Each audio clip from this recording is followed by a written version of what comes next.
से उसका उपयोग हुआ होता तो मेरे मुसलमान नौजवानों को साइकिल के पंक्चर बना करके जिंदगी नहीं गुजारनी पड़ती। लेकिन इससे मुट्ठी भर भू माफिया का कोई भला हुआ। प्रधानमंत्री ने तो यहाँ तक कह दिया कि अगर कांग्रेस मुस्लिमों की असली हितैषी है तो अपनी पार्टी की कमान मुस्लिम को क्यों नहीं देती। वोट बैंक के भूखे इन राजनेताओं से कहना चाहता हूं, अगर सच्चे अर्थ से आपके दिल में मुसलमानों के लिए थोड़ी भी हमदर्दी है तो कांग्रेस पार्टी अपने पार्टी के अध्यक्ष मुसलमान को बनाए। दरअसल वक्फ संशोधन कानून को लेकर विपक्ष और मुस्लिम संगठन लगातार विरोध कर रहे हैं और ये आरोप लगा रहे हैं कि ये नया कानून मुस्लिम के हित में नहीं है, जबकि सरकार इस विरोध को बेवजह बता रही है। आप पंचर की बात कर रहे हैं तो आपने कहा था कि हम देश के मुसलमानों के एक हाथ में कुरान और एक हाथ में कंप्यूटर देखना चाहते हैं। मैं बड़ी जिम्मेदारी से आपसे ये बात पूछना चाहता हूँ कि आपने देश के कितने मुसलमानों के हाथ में कंप्यूटर और कुरान पकड़ा। साहब की जयंती बीजेपी बनाम कांग्रेस की हो गई। हरियाणा पहुंचे प्रधानमंत्री ने बाबा साहेब को याद किया और उन्हें श्रद्धा सुमन अर्पित किया। लेकिन जिस बाबा साहेब अम्बेडकर ने संविधान बनाया, प्रधानमंत्री ने कांग्रेस पर उनके नाम पर वोट बैंक की राजनीति करने का आरोप लगा दिया। डॉक्टर अम्बेडकर समानता लाना चाहते थे, लेकिन कांग्रेस ने देश में वोट बैंक का वायरस फैला दिया। डॉक्टर अम्बेडकर संविधान के संरक्षक थे, कांग्रेस संविधान की तो दुनिया की सबसे ताकतवर करेंसी मानी जाने वाली अमेरिकी डॉलर पर इस बार भारत के रुपए ने करारा वार किया है और अब भारतीय रुपए ने डॉलर इतनी बुरी तरह कूट दिया है कि चारों तरफ अमेरिका बेचो का शोर मच गया है। और तो और डॉलर ने इस बार 10 सालों की सबसे बड़ी गिरावट का कड़वा स्वाद भी चखा है। वहीं भारतीय रुपया अपनी दमदार वापसी के साथ एक बार फिर सुर्खियों में आ गया है, क्योंकि टैरिफ वॉर के बीच एक बार फिर से रुपया कमजोर हो रहा था और हर दिन डॉलर उसे मात दे रहा था। लेकिन अब भारतीय रुपए ने वापसी करते हुए जबरदस्त धुलाई कर दी और अमेरिका बेचो का माहौल बन गया। पूरी डेवलपमेंट क्या है, आइए समझते हैं आज की इस वीडियो में।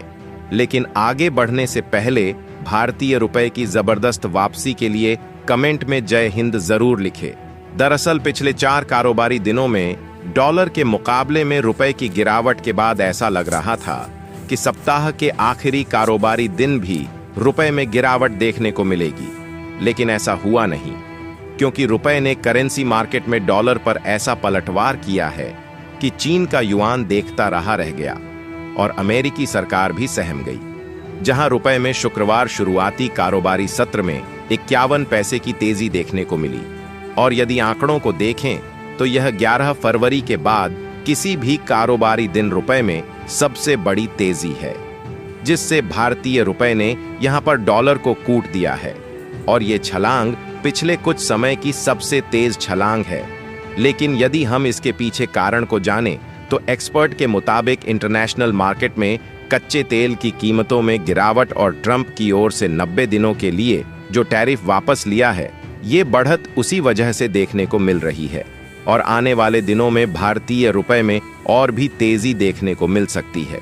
जबकि इससे पहले करेंसी मार्केट में लगातार 4 दिनों में रुपए में डॉलर के मुकाबले में बड़ी गिरावट देखने को मिली थी, जहां रुपया करीब 140 पैसे यानी करीब 1.5% तक टूटा था, जिसकी वजह से रुपए का लेवल 86.6 के पार चला गया था।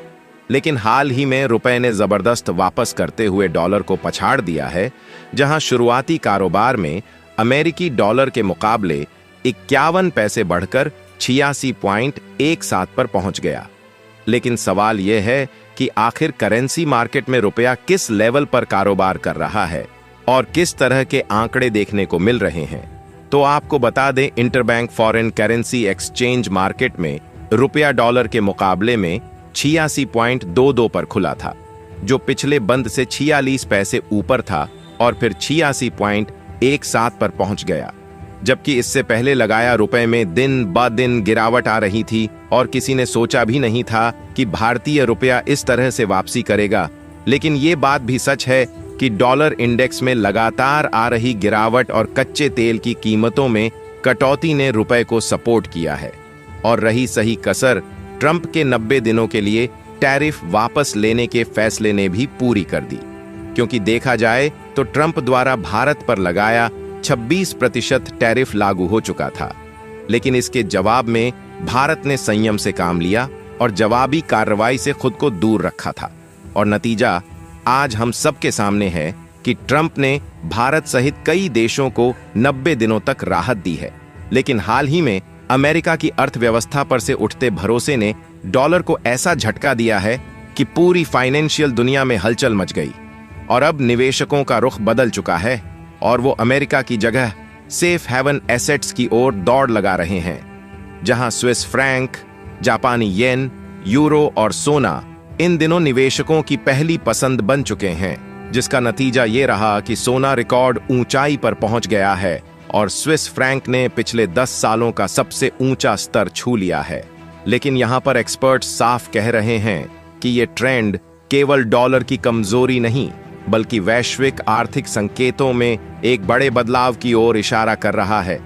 और देखा जाए तो अमेरिकी राष्ट्रपति डोनाल्ड ट्रंप ने भले ही कई देशों को 90 दिनों की टैरिफ राहत दी हो, लेकिन चीन पर उनका रुख पहले से भी ज्यादा सख्त हो गया है, जहां चीन से आने वाले उत्पादों पर टैरिफ बढ़ाकर सीधे 145% कर दिया गया, जिससे अमेरिका चीन में टैरिफ वॉर और भी बढ़ गया। लेकिन कहानी सिर्फ यही खत्म नहीं होती, बल्कि इस फैसले की गूंज वॉल स्ट्रीट तक सुनाई दी, जहां हाल ही में भारी बिकवाली देखने को मिली है। और तो और निवेशकों में घबराहट इस कदर बढ़ी कि उन्होंने अमेरिकी डॉलर को छोड़कर सुरक्षित निवेश विकल्पों जैसे स्विस फ्रैंक, जापानी येन और सोना की ओर रुख कर लिया है, जिससे अमेरिका को ऐसी चोट लगी है कि अब बाजारों में साफ तौर पर अमेरिका बेचो का माहौल बन गया है। और सबसे ज्यादा हैरानी वाली बात यह है कि इससे डॉलर की बादशाहत को बहुत बड़ा झटका लगा है, जहां अमेरिकी डॉलर दुनिया भर की प्रमुख करेंसियों के मुकाबले लगातार फिसल रहा है। जब स्विस फ्रैंक के मुकाबले डॉलर 1.2% गिरकर 0.814 पर आ गया, वहीं जापानी येन के मुकाबले डॉलर 1.1% फिसलकर 142.8 तक आ गिरा, जो सितंबर 2023 के बाद का सबसे कमजोर स्तर है। इसके अलावा कनाडाई डॉलर के मुकाबले भी डॉलर ने 0.5% की गिरावट दर्ज की। और यूरो के सामने तो हालात और भी नाटकीय रहे, जहां यूरो 1.7% उछलकर 1.138 डॉलर पर पहुंच गया। लेकिन यहां पर सबसे बड़ा झटका तो डॉलर इंडेक्स को लगा, जो 1.2% गिरकर 100 के नीचे चला गया, जो कि जुलाई 2023 के बाद पहली बार ऐसा हुआ है। जबकि स्पेक्ट्रा मार्केट्स के ब्रेंड डोनेली के मुताबिक अब बाजार पूरी तरह से डॉलर बेचो के मोड में आ गया है और बॉन्ड यील्ड्स में भी हलचल मच गई है, जहां अमेरिका के 10 साल के बॉन्ड का यील्ड बढ़कर 4.488% हो गया, जो सप्ताह की सबसे बड़ी उछालों में से एक है। लेकिन सवाल यह है कि डॉलर का गिरना भारत के लिए अच्छा है या खराब? तो डॉलर के गिरने से पहला असर यह होगा कि रुपये को मजबूती मिल सकती है, क्योंकि जब डॉलर कमजोर होता है तो बाकी मुद्राएं मजबूत होती हैं। ऐसे में रुपया डॉलर के मुकाबले थोड़ा मजबूत हो सकता है, जिससे इंपोर्ट करना सस्ता हो जाएगा। पेट्रोल, डीजल जैसी चीजें जो भारत बाहर से खरीदता है, उनकी लागत थोड़ी घट सकती है और महंगाई पर भी हल्का दबाव कम हो सकता है। और देखा जाए तो दुनिया में जब डॉलर गिरता है तो लोग सोने में पैसा लगाते हैं, और सभी जानते हैं कि भारत सबसे बड़ा सोने का खरीदार है और सोने की कीमतें पहले से रिकॉर्ड हाई पर हैं। ऐसे में डॉलर गिरने से सोने की कीमतें और चढ़ सकती हैं, जिससे भारतीय खरीदारों के लिए सोना और महंगा हो सकता है। जबकि कमजोर डॉलर से शेयर बाजार को सपोर्ट मिल सकता है, और यदि रुपया मजबूत होता है तो भारत के एक्सपोर्ट जैसे कपड़ा, इंजीनियरिंग, केमिकल्स आदि महंगे हो सकते हैं, जिससे निर्यातकों की कमाई पर असर पड़ सकता है। वैसे दोस्तों, आपको क्या लगता है? क्या भारतीय रुपया आगे और ज्यादा मजबूत हो सकता है? कमेंट बॉक्स में अपनी राय जरूर दें, और भारत से जुड़ी इसी तरह की इंफॉर्मेटिव वीडियो पाने के लिए चैनल को सब्सक्राइब करें। साथ ही बेल आइकन को ऑल पर सेलेक्ट करें। जय हिंद, जय भारत।